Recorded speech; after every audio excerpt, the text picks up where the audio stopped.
Hello, good people. My name is Indigo Metellus, and I am a realtor here in North Carolina. And I just wanted to share a couple of things with you.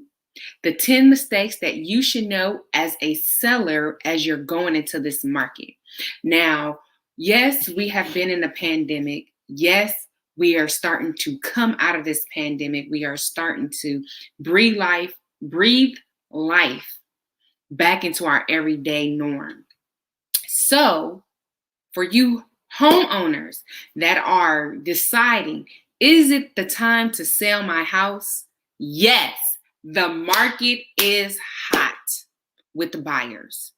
Right now, the market is low in inventory, and buyers are looking to scoop up your home and make it their home. They're ready. They have their pre-approval. They have their down payment. They are ready to take charge of this market. They're waiting for you, sellers. They are waiting for you to put your lovely home up, your gem, your treasure. They're ready for you to decide to let go of your home so they can buy it. So today in this webinar, which is free, I just want to share some knowledge on some of the common mistakes that sellers make when they decide to hit the market. If you're just tuning in, my name is Indigo Metellus. I'm a realtor here in North Carolina. I have sold homes in Fayetteville, North Carolina. I have sold homes in Stanford, Spring Lake, and I'm moving on into the Greenville, North Carolina area here to assist, ready to assist anyone that is ready to sell or buy their next dream home. So the purpose of today's webinar is to help sellers who are ready to come and boss up on this market. Okay, so we're going to go ahead and get in with the knowledge that we have for you good people. And so here are the 10 mistakes you should avoid when selling your home, or the 10 mistakes that you should never make when selling your home. The first one we're going to talk about right now is selling your home before you're ready. Now, a lot of people, they make the decisions with their loved ones. They talk about, should we sell our home? Are we ready to sell? Are we ready to upgrade for the next thing? Are we ready to downgrade? Are we ready to sell our home? And before you hit this market, you should know, are you ready to sell your home? Selling your home, you want to make sure you have the plan. You want to be able to identify the where, the how, the what. Those are the 3 things you need to know when deciding, are we ready to sell our home? What's our next move? Where are we going? And how are we going to get there? Identifying these what, where, and how is going to get you ready to sell your home. It's going to get you ready mentally, physically, and emotionally when putting your home on the market. So that way you can get your home prepared for the next buyer, right? So when you know where you're going, you have identified, do I need to purchase a home where I'm going? Am I going to purchase a home, or am I going to downsize? Am I going to go somewhere else? Am I going to get into an apartment? Having these things situated, having your household situated before you make a move will take a lot of stress and worry off of your family. Discussing this information with your family, letting your family know, having this conversation, are we ready to sell our home? Are we ready to make that next leap into our next phase of our lives? Okay. The next thing, number 2, the second mistake that you should never make when selling your home, working alone. A lot of times people want to be sell by owner. They feel like they can do it, they can master it, they know all the skills that they need to sell their home, right? And then you wonder why your home stays on the market for so long. It's not just putting up your home on the market because, of course, you know your home, you lived in your home, you have created memories in your home, your family is well versed, you know the neighborhood, you know the stores. That's wonderful. But do you know the trends? Do you know the buying power for a buyer? Do you know who you're marketing your house to? You are emotionally tied to your home. So having a realtor come in and help you navigate through that, helping you get yourself organized so that you know what your next step is going forward. Also, negotiating. Are we going to pay a buyer's commission? Are we going to do a seller's commission? A lot of times owners, they want to maximize the most budget, right? And nothing's wrong with that. But with having a realtor by your side, we take away the stress, the worry. If you're out of state and you're selling your home that you're no longer living in because you thought you were going to come back to the state and you're no longer going to come back, as a realtor, I help you. I'm become your property manager. I'm helping to secure the vendors that's going to help you get the house prepared, get it repaired, painting the home. I, as a realtor, or as myself helping you, I make sure that you're able to speak with the vendors. I vet the vendors for you. I bring you the best vendors. I have 3 vendors. And then we go down the list and we discuss with your budget if it's feasible and are you going to maximize the best budget or the best profit after selling your home. Having a realtor on your side, having a seller's agent on your side, this is what I'm here for. This is what I'm utilized for. To get the vendors, to make sure that all the repairs are done if you're out of the state or out of the country.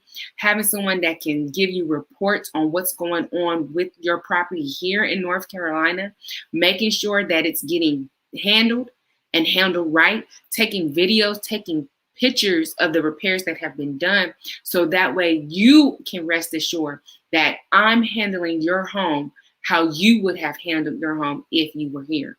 Even if you're here in North Carolina and you're preparing to sell your home, and it can be overwhelming, having that realtor by your side to help you walk the things off of your checklist, so that way you're making sure not only, yes, you're investing more money into the home, but you're going to maximize the profit later on down the road when you sell and make it to closing. I help you get to closing. I help you look over your offers. I present all the offers that are made on your home. Yes, at the end of the day, you're going to make the best decision for you and your family, the offer that makes sense for you and your family. But I'm the buffer between the buyer's agent and you. That's the whole great thing of working with a realtor, so you don't feel overwhelmed when your home goes to market and people are starting to call you because they want to schedule appointments to come visit your home, and you're not home to be able to allow them to come in to do the tours. I can help you with that. I can help you navigate these seller streets. That's what I'm here for. All right. Waiting to sell is the third mistake you should never make when you're selling your home. And when I say waiting to sell, okay, right now, yes, we're in a pandemic. So some people may be waiting. Some people may be even close to foreclosure. They don't want to lose their home, but they don't want that negatively to affect their credit. So if you know that you may eventually hit foreclosure or you can no longer afford your home, why wait until the bank takes it? Why not have someone that can help you come in, help skillfully get you on the market, so that way you don't have to worry about having a negative effect on your credit, and then help you maybe downsize into another home that's more reasonably able for you to afford, and your home and your family still has a home to live in. Why wait till the last moment, you know? Traditionally, the slower months were in August and December. Now think about it. August, people are going back to work, coming back from vacation with their family, so they're getting back in a groove of making money, getting back on that schedule, or their kids are getting back into school, so they're dealing with all of the expenses that they had to put out during that month to get their kids back into school, to get things fixed in their household, to recoup from the money that they spent during vacation. Also, December, holiday time. You think about it. You got Thanksgiving, Then you go into Christmas. And then from Christmas, you go into New Year's. So don't wait to sell your home. Don't wait for the holidays to come up and you're waiting for your home to be sold. I can barely speak about this. I had a client, we put the home on the market, and usually to sell your house when you're dealing with a loan, it takes about 30 to 45 days, right? But this particular deal took a little longer because we came into Thanksgiving, which turned into Christmas, which turned into New Year's. A lot of times people are taking that time off to go celebrate, go visit with their family, or just get a well-deserved break because they were doing the hustle and bustling, getting out here, appraising the homes, because you have to deal with specialists or inspectors that are part of the selling of your home process and the buying of your home process. You have home inspectors that may take off time to go on vacation. You have the appraiser that has to come and appraise the property and give the value of the home for the bank, for the buyer. And if we're waiting for the appraiser because we're stuck in Christmas and then it turned into New Year's, or a lender for the buyer, they may go on vacation. So to avoid all of those holiday flusters, don't wait to sell your home. Sell it during the time where there's no holidays, there's no excuses, there's nothing coming up, and you won't have to worry about the 3-day Memorial, 3-day Labor Day, Thanksgiving, or Christmas or New Year's, relaxation period.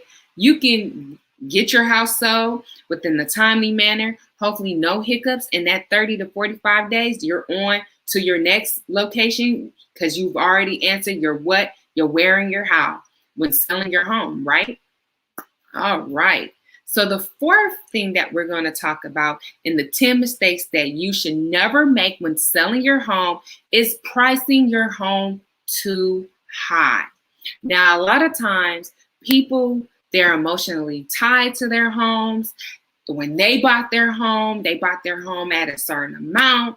So they paid it off and they want to get a little bit of profit back. So they go into the market without doing any research, especially if you make mistake number 2, which is working alone. Go into the market based off of either what they paid for the house or what their neighbor or someone in the neighborhood sold their home for. There is a lot of things to take in consideration when pricing your home. We want to price your home to sell.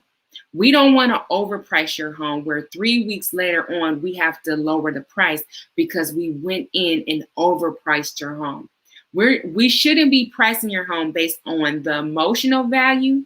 We should be pricing your home based on the comps of the neighborhood, other homes, not what the neighbor told you he sold the house for, but what the home in the neighborhood actually sold for. Neighbor could lie to you. The neighbor could be telling you, yeah, buddy, I put my house on the market and yes, we got this, our square footage is about the same, a little bit off. You have a little extra room than I do.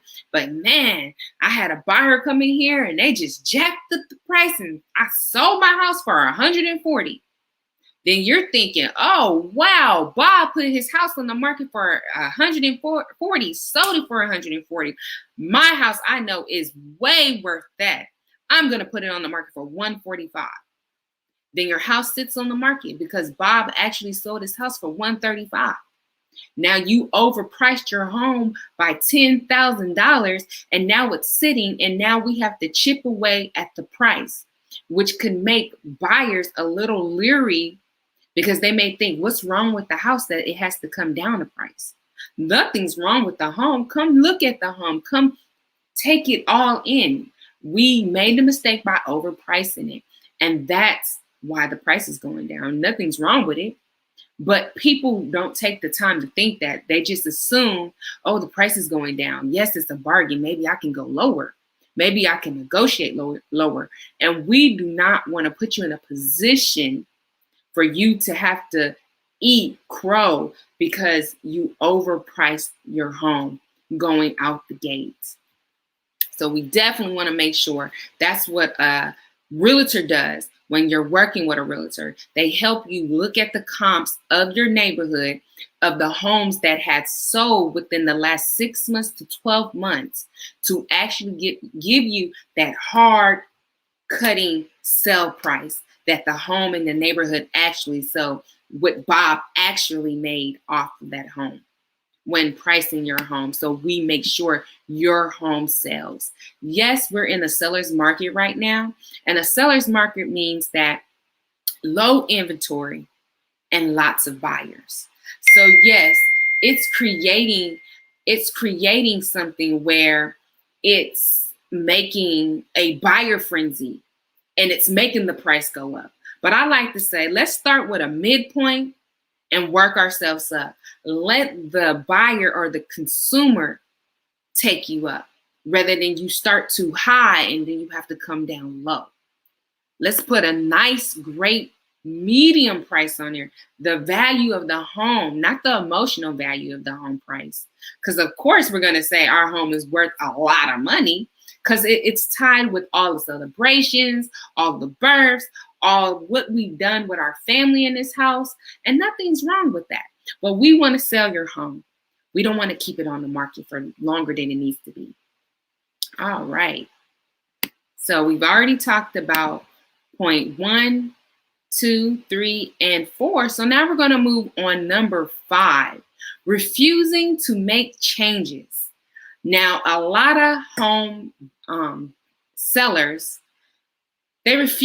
some of them refuse to make changes. They want to sell the house as is. And there's nothing wrong with selling the house as is. But if you want to make sure you maximize the amount of profit you want to get out of your house, you may have to come out of your pocket and spruce some things up. We're in a time where everybody wants open concept. They want backsplash, gray walls. They want granite countertops. They want no carpet or a clean carpet. And you might have to accommodate those things. You may need to go ahead and put in your budget when you're planning on putting your home on the market and start to take inventory in your home of things that need to be fixed or things that not to your personal taste. So when you're about to sell your home, don't fix it to your personal taste. Don't fix it to what you would have done if you would stay longer in the house.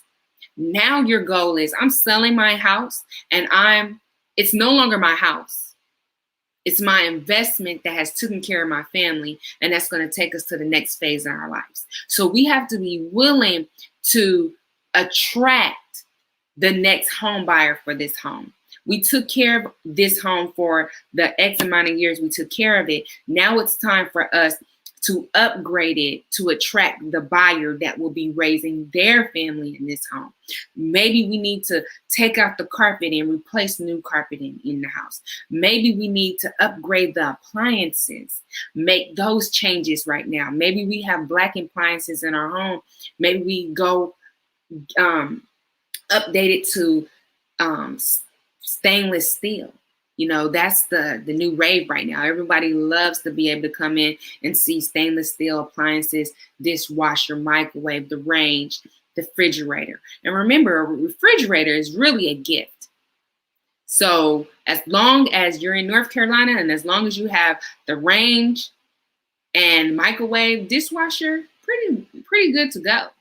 But adding that extra touch of refrigerator, wow, that is the cut above that gets you the maximum price that you're looking for, you know?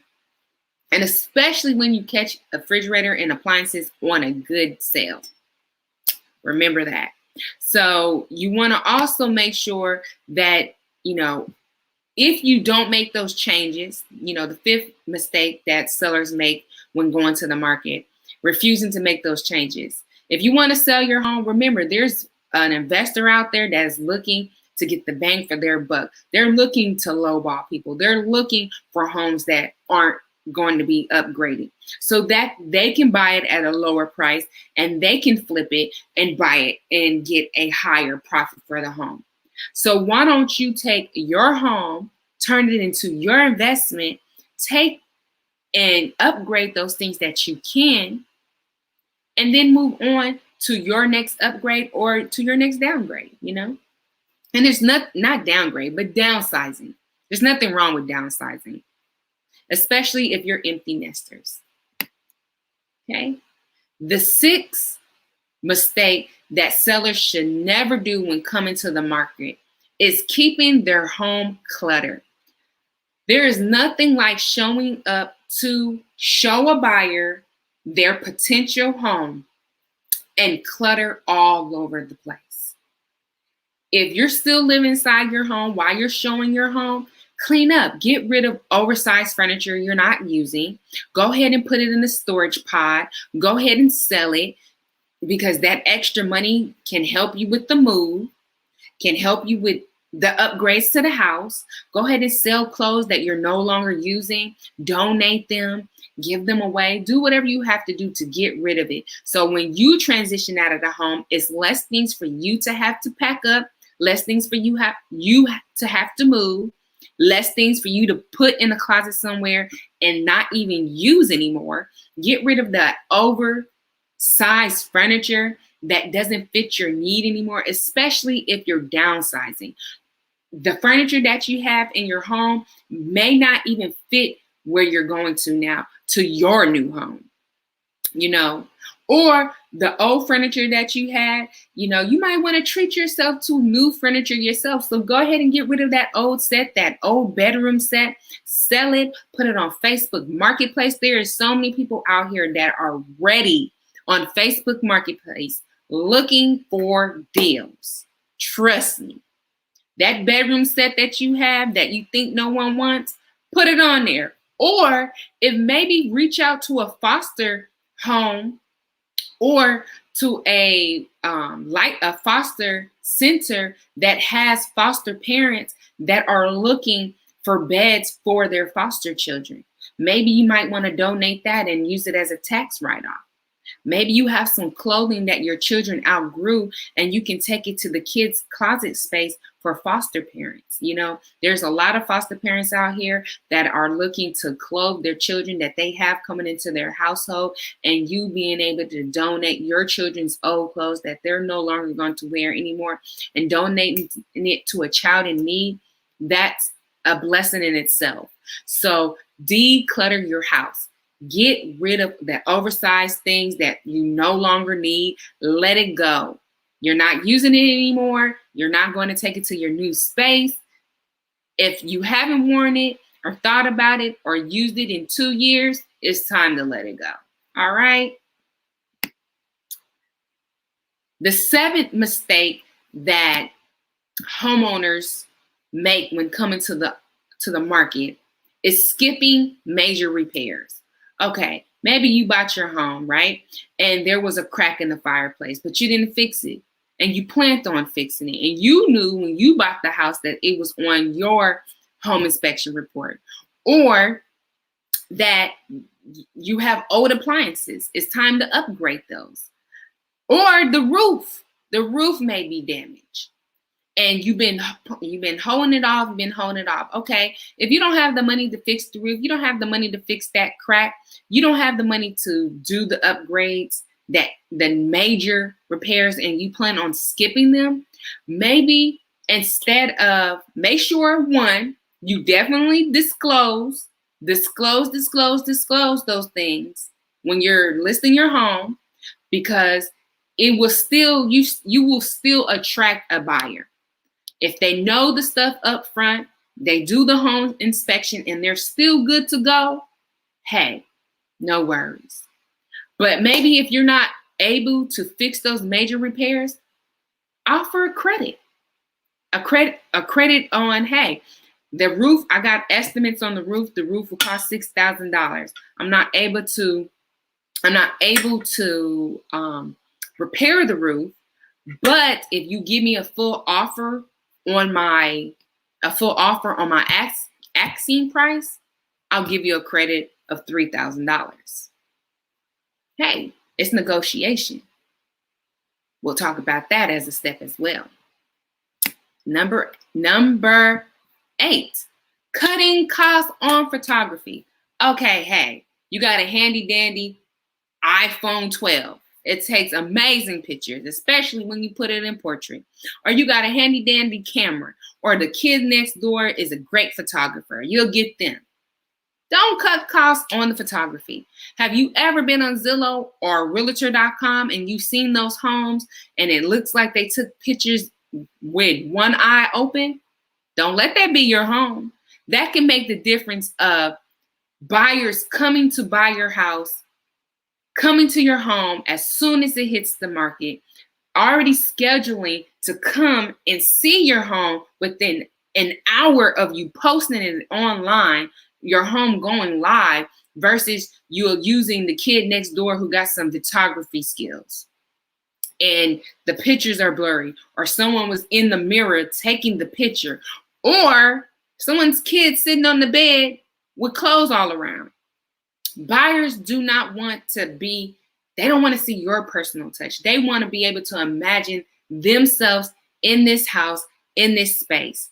Take what it needs to do, declutter, make an open space. If you're still living in the home until you sell it, make sure when you have the pictures done, the bed is made, the bathroom is made, the toilet seat is down, the sinks are cleared, the food is put up in the pantry. Make it as neat and clean as possible. Trust me, this is the difference of a buyer putting in the offer within 2 days of your home hitting the market, especially in this market right now. You might hit the market today and have an offer by the end of the day, just based by the amount of pictures that you take, the amount of pictures that speaks to the buyer. Maybe you have a buyer that's in another state that's about to be transferring here, that's about the POS over here into Fayetteville. And they can't actually come here to take the time off. Their spouse can't come to look. So they have to buy the home offline. And you putting as many pictures up there as possible, taking pictures, having your photographer take all angles of the room so they can see and visit and physically see themselves being there. Even if you can splurge a little bit and do a virtual tour with your realtor and having them have that in their marketing budget for the home, will take your home to the next level and help you sell your home faster. Trust. I've been with so many buyers where we've seen the home and they like the outside of the picture, but there's no more pictures of the inside. And that's a sign of either there's something wrong or there's something they don't want us to see. But if I get more pictures, if I have a lot of pictures that I can look at, that my buyer can look at, that is what's going to help them determine, I want to go see that house and I want to see it today. I want to be in that space. I want to visually touch it, physically touch it. I want to visualize my children coming down the stairs. I want to visualize me making breakfast in the kitchen for my spouse and my family. So don't cut costs on the pictures. Another mistake that sellers make, not being available. Okay, so you want to sell your home, but your schedule is so busy that you're never able to be at the home until 7 at night. And by the time you get home at 7, maybe it's getting dark. Maybe you're feeding your kids. Maybe you have to go pick them up from sports at 8 at night. Working with a realtor allows us to be able to work with your schedule, allows us to be able to work with the buyer's realtor, so that way they're coming into the home. You don't have to sit around. You don't have to wait around. You don't have to wait for someone to come and schedule your life, rearrange your life, because we can have showings done while you're at work. If you're working from home right now, maybe you get a lunch break, you go walk the dog. We can get a buyer in to look at the home right now, helping you keep that stress off of you. Realtors your realtor needs to be able to get in touch with you, especially when the buyer's agent reaches out to your seller's agent, aka me, and I need to be able to get a hold of you to let you know, hey, we got an offer. So if you know that you're an email type of person, I need that correct email. If you're a phone person, I need to be able to call you. If you're a text person, I need to be able to text you, because I need to get in touch with you so you can make the decision with your family if you're going to accept the offers that have been sent to us by the buyers, or are you going to deny it? And there's a lot of times where buyers, they're ready to buy the house now, especially in this market where there is low inventory, and a buyer sees your home, which may be their dream home, but there's another home as well, and they're just so ready to get a home because maybe they put 2 offers in before, and your home finally has came on the market, and they're scared they're going to lose out on an offer. So if you're not answering my call, if you're not answering me when I'm reaching out to you for the offer, they may have went and jumped to put an offer in and accepted that offer, and now we lost out on a buyer because you were not available for that buyer to come and tour the house, or you weren't available to answer my call when I'm sending you the offers. Be available. Make sure you're available in this market. Make sure you're available, because you want to make sure as soon as you hit the market, you're under contract and you're on your way to closing. Don't be the person that's home and sitting on the market 14, 35 days because you weren't unwilling to change anything, fix any major repairs, take photos, or be available. Okay, we're getting to our last 2 points. I got a bonus one for you. I know I said 10 and we're on number 10 right now, but I'm going to throw in a bonus one after this one. And the number 10 thing we have here is being unwilling to negotiate. All right, yes, it's a seller's market. Yes, it's low inventory, but buyers still want to be able to get a good deal. Buyers they have the buying power, right? They went to their mortgage company. Their lender has given them what their budget is. They have that buying power. But if your house was priced too high, or you're unwilling to negotiate because you did not make a major repair, you could be losing out if you're sticking to your guns and trying to maximize your budget without willing to give. See, the seller-buyer relationship is a give and a take. I'm going to give you this, and I'm going to take this. You can't be so much, I'm going to give, or I'm going to take, and give nothing. It's a partnership. The smoothest transactions that go all the way selling to closing is when you have your seller, you have your buyer, you have your seller's agent, you have your buyer's agent, and we're negotiating on your behalf to make sure that we make the best deal for both of the people that we're representing, and that we are able to make it clear to closing without any hiccups. Okay? And one of the hiccups can be you being unwilling to negotiate. I know you want to get the highest cost, but be open to offers. If you didn't like the offer, you felt like it was a low blow, lower than what you put, counter offer. That is your power. That is your power to counter offer the offer. So if you put your house for 140 and they came in at 131, counter offer. Okay. Do we really need 140? We went through our net profit with our net profit with our seller's agent. So okay, we would like 140, but we really can do it for 137. Okay, come back at 137. Be in a position to sell your home.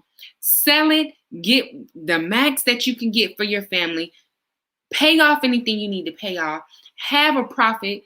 Don't be too greedy. There is room in this market for everyone to win. Be on the winning side. You already have the power as a seller. Don't lose an offer because you're unwilling to negotiate. Don't lose an offer because you're not willing to counter. Now, if it's a ridiculously low price, okay, yes, we can deny that and we can wait for the next best offer to come in. But be willing to negotiate. If you can't take off, maybe, let's see. Okay, so if you're not willing, if a buyer comes and they're like, hey, I see you have it listed at 140. If I go in at 140, would you throw in some closing costs? Okay, yeah, 140. They're gonna meet our whole full max that we're asking for. Okay, maybe we can do $2,000 for their closing costs. It depends on what your situation is. It depends on what your goals are regarding selling your house. Those are the things that you will discuss with your seller's agent, me, the things that we would talk and discuss, making sure that we are reaching your goal for selling your home. And if not getting everything we asked for, at least close to everything you want. But also being willing to negotiate, also having that wiggle room. Okay, you're asking 140, we can get $2,000.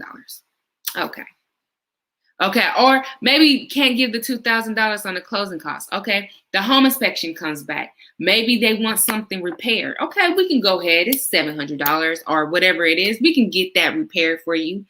You're asking, that's a negotiation. We'll go ahead and fix that minor repair that came back on the home inspection. We want this thing to make it to closing. We don't want any hiccups. We don't want any buyers walking away.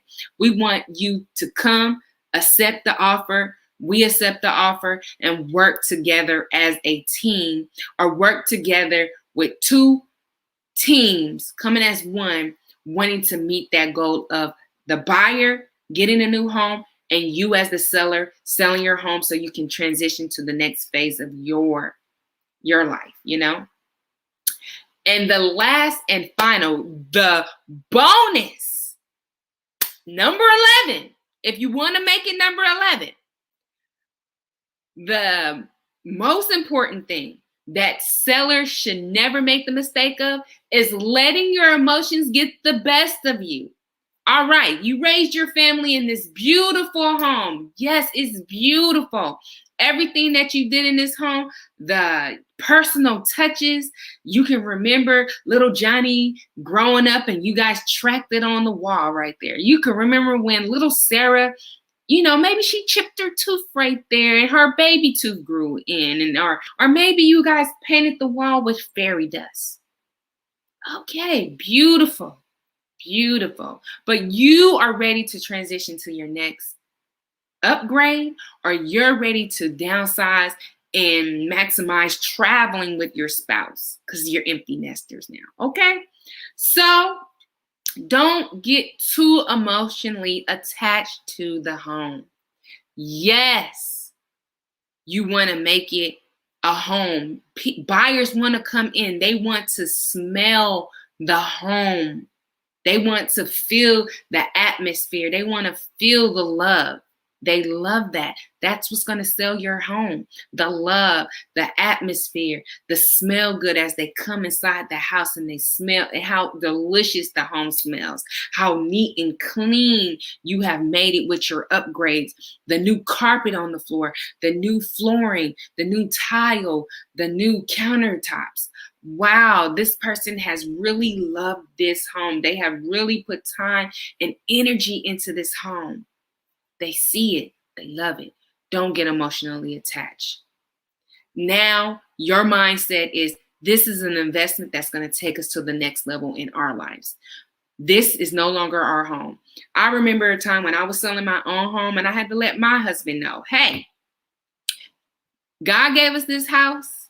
It was amazing for the time that we had it for, but now it's an investment for our next phase in our lives. We took care of it. We're going to continue. We're the caretakers of this home until we sell it. So with that being said, it's time to move on.